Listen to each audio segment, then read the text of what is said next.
Alors, on s'est tous déjà retrouvés dans cette situation, non? Certaines formations, c'est un vrai succès, ça change la donne. Et puis d'autres, eh bien, elles tombent complètement à plat. La grande question, c'est pourquoi?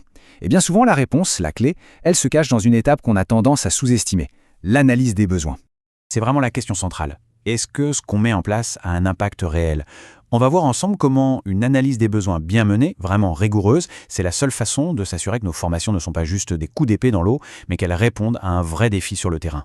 En fait, c'est assez simple quand on y pense. Un besoin, qu'est-ce que c'est?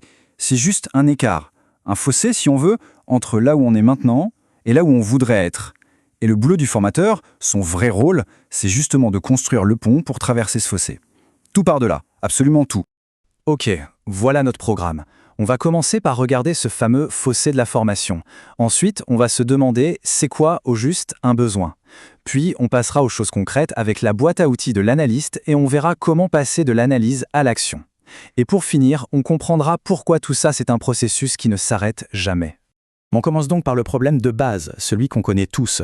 Ces formations qui, une fois terminées, laissent un sentiment de « ouais, et alors ?» Celles qui semblent complètement déconnectées de la réalité du travail. C'est ce fossé-là qu'on doit d'abord bien comprendre. Alors, justement, pour combler ce fossé, il faut d'abord savoir ce qu'on cherche. C'est quoi un besoin? Et on va voir que la réponse est bien plus profonde et intéressante qu'on ne le pense. Ce n'est pas juste une case à cocher sur une liste. On a tous appris la pyramide de Maslow, bien sûr, mais soyons honnêtes, pour la formation, c'est un peu court. C'est une vision très mécanique, presque trop simple, qui ne prend pas vraiment en compte toute la complexité du contexte social, culturel et organisationnel dans lequel les vrais besoins apparaissent. Et voilà un point absolument fondamental, soulevé par Gérard Malgrave. La façon dont on définit un besoin n'est jamais neutre. Jamais. Ça reflète des valeurs, des priorités, parfois même des jeux de pouvoir au sein d'une organisation. Identifier un besoin, c'est déjà faire un choix idéologique. C'est essentiel de garder ça en tête. Du coup, pour avoir une vision plus juste, il faut voir les besoins comme quelque chose de vivant. Ils ne sortent pas de nulle part. Ils sont construits par notre histoire, notre société. Et c'est là que ça devient subtil. Un besoin peut exister objectivement, par exemple une nouvelle réglementation qui arrive, bien avant que les gens en aient conscience subjectivement. Notre job, c'est de révéler ces deux facettes. Bon, maintenant qu'on a une définition plus riche de ce qu'est un besoin, on fait comment sur le terrain? Passons à la pratique. Quels sont les outils dont dispose l'analyste pour faire ce travail d'exploration? La première chose, c'est de changer de focale. Une bonne analyse, c'est comme utiliser un appareil photo avec plusieurs objectifs. Il faut regarder au niveau micro, c'est-à-dire l'individu, mais il faut aussi dézoomer pour voir le niveau méso, l'équipe, l'organisation, et enfin, prendre encore plus de recul pour voir le niveau macro, les enjeux de la société. C'est seulement en jonglant avec ces trois niveaux qu'on a une image complète. Et ce qui est super important, c'est qu'il n'y a pas une seule bonne méthode. Tout dépend de ce qu'on cherche.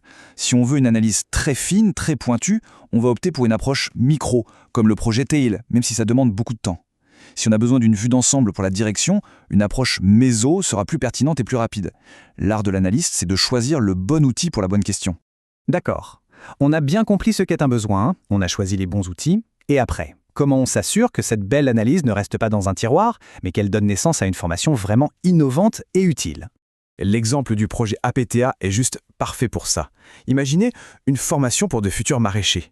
Mais au lieu de faire venir des experts pour leur dire quoi faire, la formation a été pensée, conçue et construite par les maraîchers eux-mêmes. C'est l'analyse des besoins en action et par les principaux concernés. Et regardez-moi ce processus, c'est une petite révolution. On ne parle plus d'apprenants qui reçoivent passivement un contenu, non.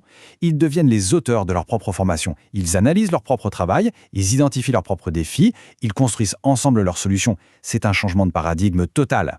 Et cette citation de Bernard Charlot, elle résume tout. Elle nous dit que le but ultime d'une formation, ce n'est peut-être pas juste de combler un besoin. C'est d'apprendre aux gens à analyser eux-mêmes leurs propres besoins. C'est leur donner une compétence qui leur servira toute leur vie. C'est ça, le vrai pouvoir de la formation. On arrive à la dernière étape de notre réflexion. Tout ce qu'on a vu nous amène à une idée forte, qui change notre regard sur l'analyse des besoins.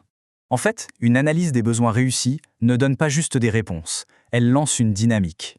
Elle donne aux gens les outils et la confiance pour questionner leurs pratiques, pour mettre des mots sur leurs difficultés, pour faire émerger ce qui est vraiment important. Alors la question qu'on peut se poser en conclusion, c'est « et si le cœur de notre métier n'était pas tant de former, mais plutôt de rendre les gens capables de piloter leur propre développement ?»